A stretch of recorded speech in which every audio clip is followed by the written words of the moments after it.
Question for you, Dupe. How many psychopaths does it take to make a disappointing movie? I don't know, dude. Depends how many Warner Brother dipshits are in the editing suite at any one time, I guess. Bah. Suicide Squad was the hotly anticipated next step in DC and Warner Brothers' master plan. And forget what your dictionary says, master plan apparently means throwing shit at a wall to see what sticks. In this video, we're going to discuss the good, bad, and downright fugly elements of Suicide Squad. So please be warned, there will be spoilers ahead. From our very first glimpses at Comic-Con 2015, Suicide Squad had us sold on its unique spin on the CBM formula. A team up with bad guys seemed like a great idea, the perfect way to introduce the wider DCEU and do some much needed world building. But now it's been released, did it deliver? Well, the answer, much like the editing, is not so straightforward. Suffice to say that audiences seem to be enjoying the movie much more than the critics did. But is this genuinely the train wreck some people would have you believe? I personally really like the movie, dude. It looks great and definitely delivers on the neon nightmare aesthetic from the trailers, and not in a Joel Schumacher kind of way.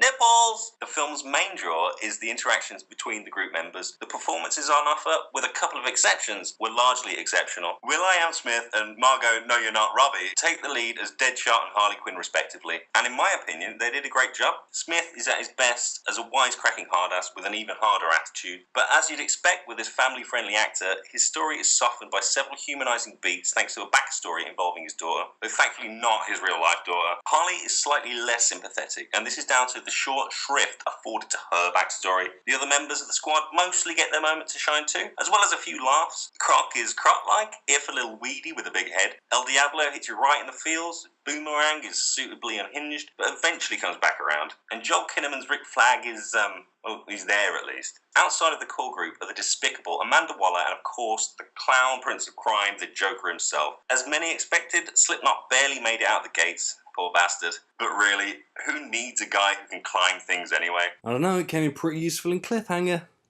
Oh, I guess not. But speaking of lousy team members, it amused me how the justification for bringing these so-called metahumans together was to take down the next Superman. All I kept thinking was, how exactly would this bunch of chumps achieve that? A boomerang to the face? Hello dude, a kryptonite boomerang. It felt like there were bigger, better villains they could have used. How cool would King Shark have been? Or, you know, Waller could have just picked more powerful people. She did have files on the Flash and Aquaman after all. I guess I was most looking forward to seeing Jared Leto's interpretation of the Joker. The guy can act, and after hearing so much about his bizarre behaviour on set, I was expecting some dark shit. Ultimately, his scenes were too heavily edited, and the character felt like a bit of a damp squib. And in retrospect, it seems very strange that he got second billing. I'm guessing that was done to try and lure in the teenage girl demographic. He's still very handsome in spite of the makeup and all those ridiculous tattoos. That said, the shot of he and Harley in the classic Alex Ross style costumes almost made the endeavour worthwhile. Leto himself has revealed several of his scenes were cut from the movie, and we can only hope that that inevitable Ultimate Edition will put them back in. Perhaps his performance was too dark, or maybe Warner Brothers wanted to streamline the story. That said, the plot is very simple. Just as Flag says in the trailers, the squad are going somewhere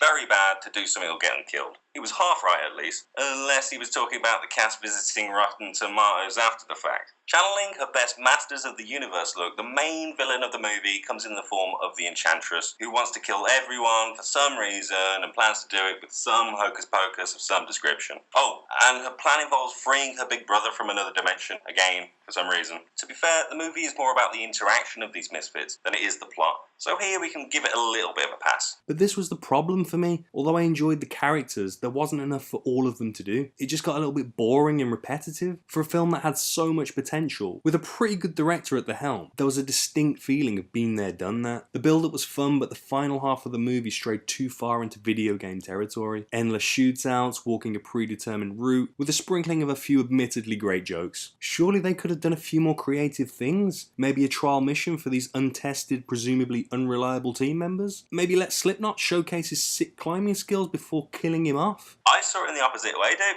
To me, the first half was a bit of a jumble, but it got itself together by the third act. It's just a shame that the middle section didn't hit the beats it should have. Instead, it just hit us over the head with the same information again and again. The editing was clearly an issue, and you have to put this down to studio interference. Rumours of discord between the director and the studio have been doing the rounds for a few days now. And reading through the list of alleged deleted scenes, it does seem like there was a better, more edgier movie beneath the surface. And in all honesty, I'd much rather have seen David Ayer's original vision than a watered-down mess put together by a bunch of clueless executives. Who knows if these reports are accurate, but Joel Kinnaman's inexplicably changing hair length gives some indication of how extensive the reshoots were. And on the subject of the one-time Robocop, it's a shame there wasn't some kind of actual robotic cop to police the editing room on this movie. It's amazing that studios never learn their lesson. David Ayer reportedly put the script together in just 6 weeks, and as we've seen so many times, rush writing rarely makes a good movie. Truly great scripts take time to gestate. Like any good Pokemon Go player will tell you, it's all about nurturing your babies until they're fully fledged fighting machines. And as we saw with Fan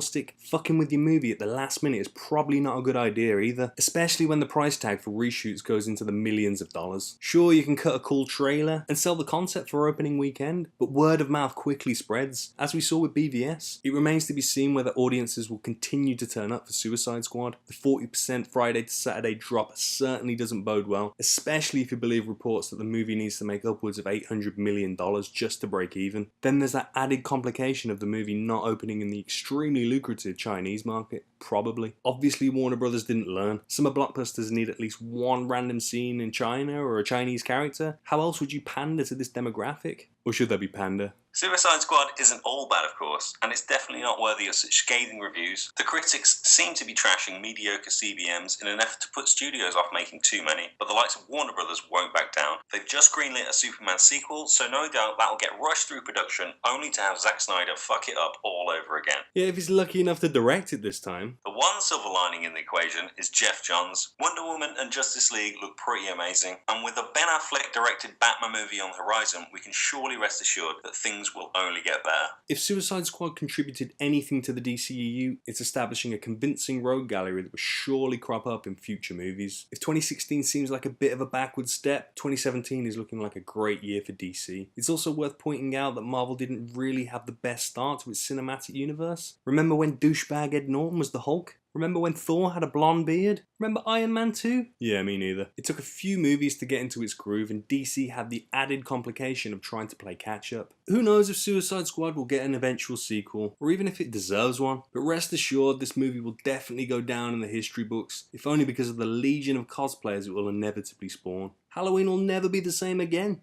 Well, who'd you go as, dude? I'd probably go as Rick Flag, but I'm gonna need 2 wigs for that costume. Who would you go as? I'd probably go as Katana, but that's only because I like small Asian chicks.